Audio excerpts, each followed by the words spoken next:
Εσύ είσαι η καινούργια λοιπόν. Ναι, εγώ είμαι. Κοίτα να δεις, μια φώνησα.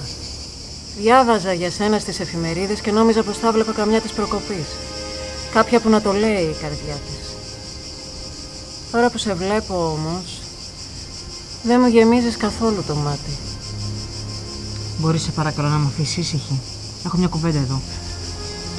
Ακόμα δεν ήρθες, έχεις και απαιτήσεις. Έλα ρε Μέρη, ας την κοπέλα ήσυχη, πρώτη μέρα είναι.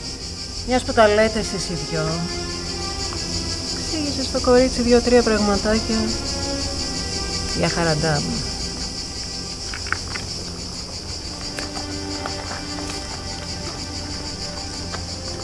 Ποια είναι αυτή? Θυμάσαι τι σου είπα για τον Βόσκαρη? Το ίδιο ακριβώς ισχύει και για αυτήν, ρε. Μην την πλησιάζεις.